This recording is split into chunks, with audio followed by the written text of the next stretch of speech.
Guys, তো আজকে new blog. তো সবাই জানে যে আমি চাকদা এসছি। তো কিছু এবার চাকদা গ্রাম শহরটা একটু দেখাতে চাই। তো সবাই দেখুন কীরকম লাগছে বলুন। যারা যারা শহরে থাকে তারা খুব কম দেখে এই গ্রাম শহরটা সত্যি অসাধারণ। আমি সকালবেলা 6টার সময় বেরাবো বলে এখন উঠেছি, 6:30 বাজে। তো এতটা সুন্দর লাগছে এখন তোমাকে বলে বোঝাতে পারছি না। আপনারা খালি দেখুন সকালকার একটা ভিউ, একটা যে আওয়াজ, ওই আওয়াজটা, পাখির একটা আলাদা যে আওয়াজটা আছে আমাদের শহরে সেটা পাওয়াই যায় না একদম। তো চলুন দেখা যাক ভিডিওটা কিরকম।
কিরকম লাগলো সবাই বলবেন, কমেন্টে জানাবেন।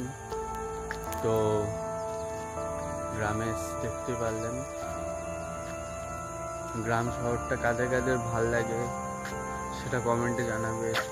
গ্রাম না শহর কি ভাল লাগে না লাগে, তো গ্রামটা কিরকম লাগলো সবাই জানাবেন। তো কার কার গ্রাম না শহর কি ভাল লাগে সেটা কমেন্টে অবশ্যই বলবেন। তো চলুন যাওয়া যাক, আজকে আমি বাড়ি যাব। তো ওকে, গুড বাই, আবার নেক্সট ব্লগে দেখা হবে।